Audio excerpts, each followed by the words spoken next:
2019 Silverado. It's been running for, I guess, about 5 minutes now after being recharged with the brand new condenser. And the previous videos I showed vacuum, I showed adding oil, I showed some nitrogen flushing, I think, of the oil. Don't remember if I showed leak detection. Here's our nylog, our UV dye, since I added UV dye in the system. Of course, the only thing they changed for gaskets wise are these gaskets right here at the end. And I already went with the refrigerant leak detector, but I also, as I'm walking away, because this stuff stays wet for a really long time, and if even one bubble comes out in 1 minute, it will show one bubble, one little tiny bubble. And then if another minute goes by and there's one more bubble a minute later, it'll show it and it'll hold it. So I squirt that in there, get it all wet, up, and just leave it and watch it, and it'll show the slightest leak, better than soap. And so let's see what we got going on here. Temperature wise, we're at 38 degrees out the dash. And let's see if we'll focus right there. Come on, Apple, you can do it. Give me a focus. And it just doesn't want, oh, there we go, right about there, 38 degrees. So that's what's coming out of the dash right now on this 2000, did I say 17 Silverado? And our SuperHeat subcooling, we're at 4.2 degrees SuperHeat, and that is coming out of the evaporator. This has a internal heat exchanger. As you can see right here, the liquid line goes into the suction line.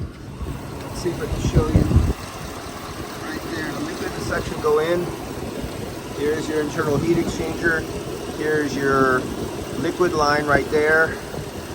So right there I'm 4 degrees superheat at that point. Let's see what our superheat is on the other side coming out of the heat exchanger.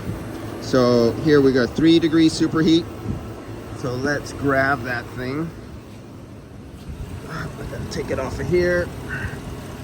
Put it back over here. I gotta pick it up. Let's see what superheat. Damn it.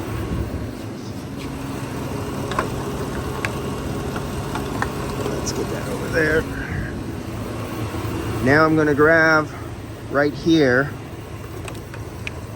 after or before the heat exchanger. So let's take what our superheat is after the heat exchanger. So now we're on the other side of the heat exchanger. So now let's see what our superheat is. Give it a second to take the temperature of this line here since I had it disconnected. And now superheat is 15.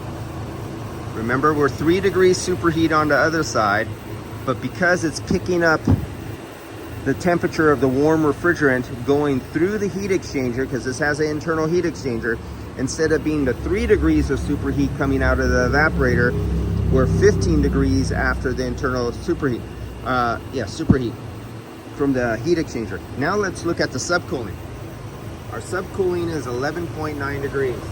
12 degrees, 11.9, 12, right there. Subcooling. I'm taking the subcooling coming out of the condenser, right there, liquid condenser, and then the liquid line is going into the internal heat exchanger, and then that liquid coolant is traveling on the outside, and the heat is being removed from the liquid refrigerant and being absorbed into the suction line where the cold refrigerant is going back to the compressor. And then right here it comes out right there, and then it gets delivered to the expansion valve. Now let's see what the subcooling is right here. We know what it is right here. It's 15. What is 15, right? Oh shoot, I forgot. 12. It's 12. So now let's take it. Let's see, do I have enough line? No, I don't. Let's get it over here. I have limited line. I think I can make it there. Yeah, I can make it right there. So now I'm gonna hook. Now the temperature of this liquid is lower because the hot refrigerant has traveled and the heat has been removed by this intercooler. Now let's look at it. Yes. And so now we have more subcooling. I said less before, didn't I, in the video? Okay, we have more. So now we have a 20 subcooling on the other side, but it's because the heat was rejected through the cold refrigerant. And I think that's all I'm going to show you for today. I got to finish this. These guys already have the fence closed. There's one guy here waiting for me, and I'm doing video. All right, guys, I'll see ya.